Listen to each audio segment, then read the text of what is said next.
அவர் உன் அப்பா தானே, அவர்கிட்ட ஏன் இவ்ளோ ஈகோ உனக்கு? சித்தப்பா எலெக்ஷன்ல நிக்கிறதால ப்ராப்ளம் வரத்தான் செய்யும். நாம அதை ஃபேஸ் பண்ணி தான் ஆகணும்.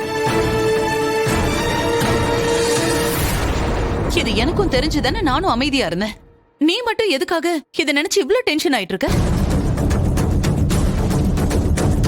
அதுவும் நீ சொல்றத கேக்கலனா இப்படிதான் முட்டாள்தனமா தப்பான முடிவெடுப்பியா? ஒரு விஷயத்த நீ நல்லா புரிஞ்சுக்கோ. நம்ம குடும்பம் ஒன்னும் மத்த குடும்பம் மாதிரி நார்மலானது கிடையாது. இந்த குடும்பத்துக்குன்னு ஒரு கௌரவம் இருக்குடா. அதனாலதான் இந்த ஊர்ல எல்லாரும் நம்மள மரியாதையோட பாக்குறாங்க. அந்த மரியாதையை காப்பாத்திக்கணும்னா நாம சில விஷயத்துக்காக கொஞ்சம் ரிஸ்க் எடுத்துதான் ஆகணும். அதனால வரப்போற பிரச்சனைகளை ஃபேஸ் பண்ணி தான் ஆகணும். ஏய், நீ இந்த குடும்பத்தோட வாரிசுடா. சொல்ல போனா என்னை விட உனக்கு தான்டா அந்த ரெஸ்பான்சிபிலிட்டி இன்னும் அதிகமா இருக்கணும். உன் மனசுல எவ்வளவு ஈகோ இருந்திருந்தா இப்படி உயிரை விட நீ துணிஞ்சிருப்ப. பக்கத்துல எல்லாரும் இருந்ததால உன்னை காப்பாத்த முடிஞ்சது. இல்லனா என்னடா ஆயிருக்கும்?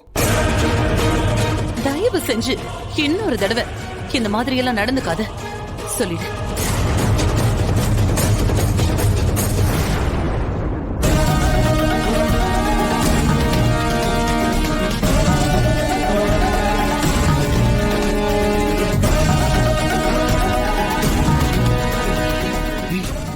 கபிலா,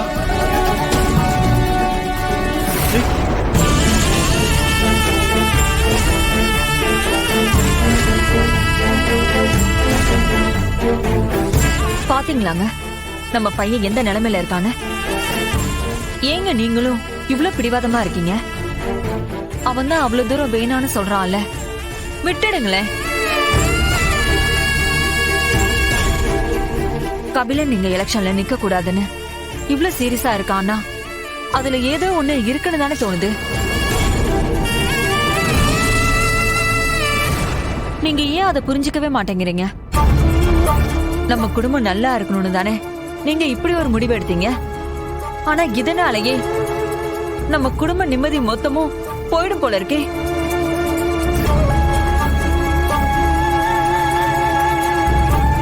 வேணாங்க, இந்த அரசியல் அதிகாரம் இதெல்லாம் எதுவுமே நமக்கு வேணாம். எல்லாத்தையும் விட்டுருங்க.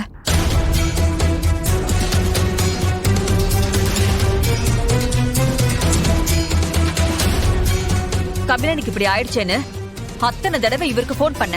ஆனா அவர் போன் அட்டன் பண்ணவே இல்லை. இது ஓ வேலைதான்னு எனக்கு தெரியும்.